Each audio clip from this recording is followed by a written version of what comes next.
on a short notice to accomplishing such an amazing feat tonight in front of the UFC audience. I mean, how do you feel you've changed as a fighter, and how do you feel you're progressing?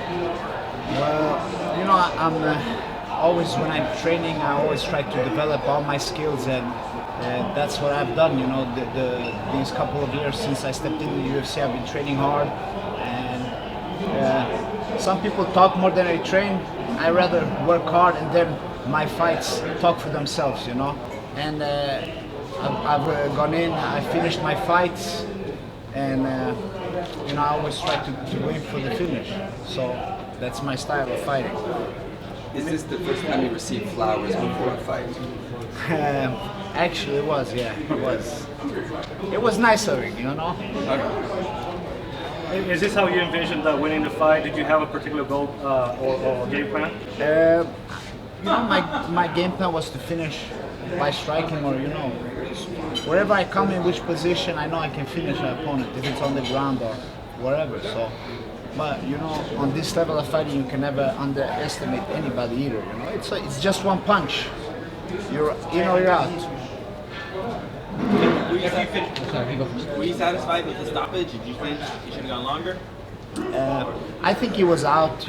It's unnecessary to get more punches, and I think UFC is judging good because they're thinking the wellness of the fighters to have a long and healthy career. So I think it was good. What do you think? I felt you were on your way to winning, and I think you can make one more punch personally, but I mean, 99 100 times you still win that fight. So that's my opinion. Because I was on him, but the referee went between, so I was like, I don't want to get any disqualification points or something, but punching. Is there anything that you're looking for next as far as personal goals or opponents? I'm climbing. I want to climb closer to that title shot. Now I want to fight top 10, and I would like to do like a main event in my hometown in Sweden. After you finish the fight that quickly, do you want to get right back in there, or do you want to take some time and kind of relax and then get back in? Even if you finish fights fast, it's all the hard training before that you need to recover from. And before this fight, actually, 5 weeks ago, I broke my nose home in Sweden, preparing for during sparring. I was sparring with one of the best K1 guys in the world, Raul Cantinas, and broke my nose. So it was a hard time preparing for this fight. I couldn't spar for a while, and then at Christmas and New Year's, the fracture hadn't healed good, so I got an infection. So I had to do some surgery at New Year's to drain the infection. So it was a tough and rough training camp, but it's always like that. It's always some kind of injuries or something. How is MMA doing in Sweden? Gus obviously had very close losses, and the Sweden card didn't go too well for the Swedes. But is MMA? How's he the same, or is he getting? I think Sweden has a bright future in MMA. We have a lot of talents coming, a new generation.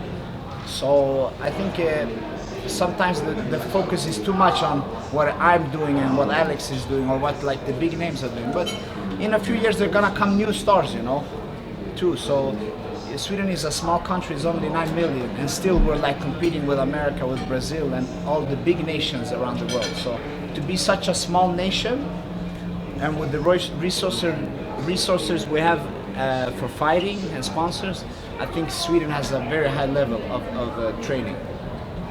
What is it like on the regional scene for Sweden, like the smaller card? Are there like smaller promotions that do well? Yeah, there's some smaller promotions in my hometown, Sweden. There's some very nice promotions, small with like tough upcoming fighters. My brother has a team in my hometown, Malmö Red Line, and they promote the fighters in these small shows. And All Stars in Stockholm also have some shows around in Stockholm that they promote the fighters. So, there's coming a new generation. And how is it for you to travel for all these events and stuff? I'm sure you'd rather fight in Europe at least. or does it not matter? It actually doesn't matter. I wanted to fight in the US for a long time. You know, show the American fans my level of fighting, and now I'm here. You know, it was nice coming here in Boston. You know, it was still tough. You know, fighting in Boston, a lot of Irish fans fighting O'Connell, an Irish guy, funny guy. And I mean, you can't hate O'Connell. You know? He's such a nice guy. You know, and it's like I saw him, man. It's gonna be tough, you know, fighting him, man. But you know, it's all part of the game. Thank you. Thank you, Serge.